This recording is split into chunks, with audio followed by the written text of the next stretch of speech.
Student कैसे हैं आप सभी। आशा है आप सभी बहुत अच्छे होंगे और अपने उद्देश्य के प्रति सजग होंगे। ऐसी ही मेरी कामना है कि आप अपने लक्ष्य के प्रति सजग रहिए। आज मैं आप लोगों के लिए पद्यांश लेकर आई हूं जो कि गीत चैप्टर से रिलेटेड है। तो आइए चलिए शुरू करते हैं, जो कि आपके एग्जाम में 10 नंबर का आएगा। कुछ ऐसे शब्द मैं आपको बताना चाहूंगी जिन्हें पढ़ते ही आपको ये समझ आ जाएगा कि ये गीत चैप्टर से ही लिए गए हैं। जैसे खंजन, शिशिर, अवला, धन धाम, धन के पीछे नहीं, जगत में उत्पात। तो ऐसे अगर शब्द आते हैं तो समझ जाइएगा कि ये चैप्टर गीत से लिया गया है, जो कि मैथिली शरण गुप्त द्वारा रिलेटेड है। अच्छा, एक गीत जो है महादेवी वर्मा जी का भी है और एक गीत जयशंकर प्रसाद जी का भी है। तो ये तीनों गीत आपको ये ध्यान देना है कि कौन सा गीत किस के रिलेटिव कवि कौन है, तो ये ध्यान देने वाली बात है। तो आइए चलिए शुरू करते हैं। हमारा पद्यांश क्या है। निरख सखी ये खंजन आए, फेरे मेरे उन रंजन ने, नयन इधर मन भाए, फैला उनके तन का आतप, मन से सर सरसाए, घूमे वे इस ओर वहां से हंस यहाँ उड़ आए, करके ध्यान आज इस जन का निश्चय वे मुस्काए, फूल उठे हैं कमल अधर से यह बंदूक सुहाए, स्वागत स्वागत शरद भाग्य से दर्शन मैंने दर्शन पाए, नभी ये मोती वारे लो ये अर्ध अश्रु अर्ध भर लाए। तो ये हमारा पद्यांश है। तो अब देखिए, सबसे पहले क्वेश्चन आपका क्या बनेगा कि गद्यांश के पाठ और कवि का नाम लिखिए। तो गद्यांश के पाठ का नाम है क्या है, गीत है, और कवि कौन है, मैथिली शरण गुप्त है। दूसरा क्वेश्चन हमारा क्या बनेगा कि रेखांकित अंश की व्याख्या कीजिए। ये पैराग्राफ से कोई सा भी आपको रेखांकित लाइन में दे दिया जाएगा, उसका अर्थ लिखने को आएगा। तो ये मोस्ट इंपॉर्टेंट आपका पैराग्राफ है। तो मैं आपको पूरे का अर्थ बताने का प्रयास करती हूँ शॉर्ट में। निरख सखी ये खंजन आए, फेरे मेरे और रंजन ने, नयन इधर मन भाए। तो यहाँ जो है उर्मिला जो है अपने प्रियतम यानी पति लक्ष्मण के वियोग में खंजन पक्षियों को देखकर क्या कहती हैं कि हे सखी देख तो सही, ये खंजन पक्षी यहाँ उड़ाए हैं, इन्हें देखकर मुझे ऐसा प्रतीत हो रहा है जैसे मेरे प्रियतम ने ही इन खंजन पक्षियों के रूप में अपने नेत्रों को मेरी ओर घुमा लिया है, जो मुझे बहुत ही मेरे मन को भा रहा है।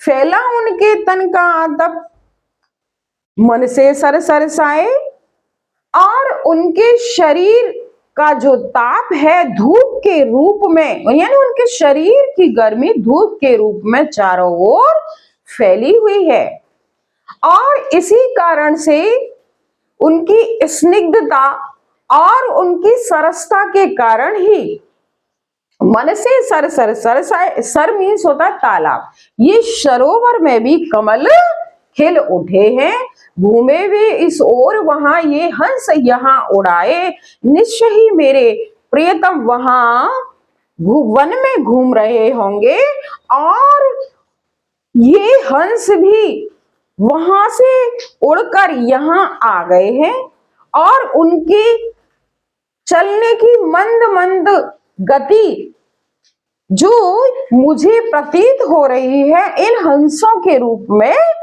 दिखाई दे रही है, करके ध्यान आज इस जन का निश्चय वे मुस्काए, निश्चय ही आज मेरे प्रियतम मेरा ध्यान करके वहां मुस्कराए होंगे, फूल उठे हैं कमल अधर से यह बंदूक सुहाए, और ये कमल भी उनके याद में इस सरोवर में खिल उठे हैं, अधर से यह बंदूक सुहाए, और मेरे प्रियतम की लाल लाल होठों के समान ही ये बंदूक के फूल भी सुंदर प्रतीत हो रहे हैं। स्वागत स्वागत शरद भाग्य से मैंने दर्शन पाए। हे शरद ऋतु, तुम्हारा स्वागत है, तुम्हारा स्वागत है, जो मैंने बड़े भाग्य से ही आज तुम्हारे दर्शन पाए हैं। नभ ने मोती वारे लो, यह अश्रु अर्ध भर लाए।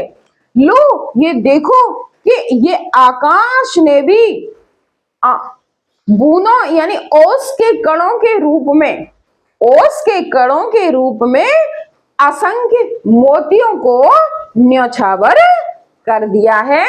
लो ये अश्रु अर्ध भर लाए, और मैं भी अपने आंसुओं रूपी, अर्ध होता है पूजा का जल, क्या होता है पूजा का जल, मैं भी अपने आंसुओं के रूप में पूजा का जल यानी अर्ध आपको समर्पित करती हूं। तो ये इन लाइनों का अर्थ है जो कि मैंने यहाँ ये दो लाइनें मैंने अंडरलाइन की हैं।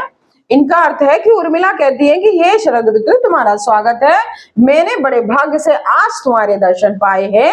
आकाश ने भी तुम्हारे स्वागत में ओस की बूंदों के रूप में अनगिनत आंसू मोती न्यौछावर किए हैं।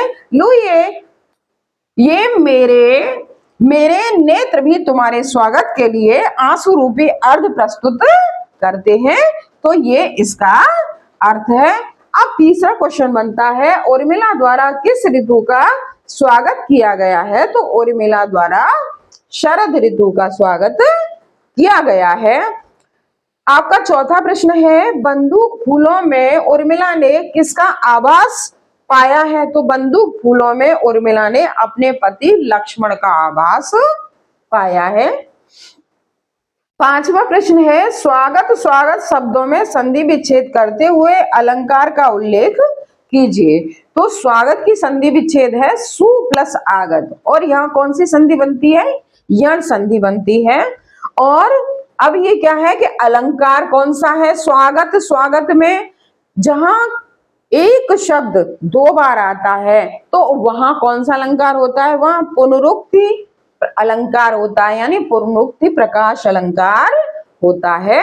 तो आज का वीडियो यहीं तक, और निश्चित रूप से ये आपके लिए बहुत इंपॉर्टेंट है, चाहे हमारे इंटर क्लास के साहित्यिक हिंदी के हमारे स्टूडेंट हो, चाहे सामान्य हिंदी के स्टूडेंट हो, सभी स्टूडेंट्स के लिए ये टॉपिक बहुत ही ज्यादा इंपॉर्टेंट है। अच्छे से तैयारी कीजिए और 99% अपने अंक हासिल कीजिए। आज का वीडियो यहीं तक। अगर मेरा वीडियो पसंद आया हो तो लाइक कीजिए, सब्सक्राइब कीजिए, शेयर कीजिए।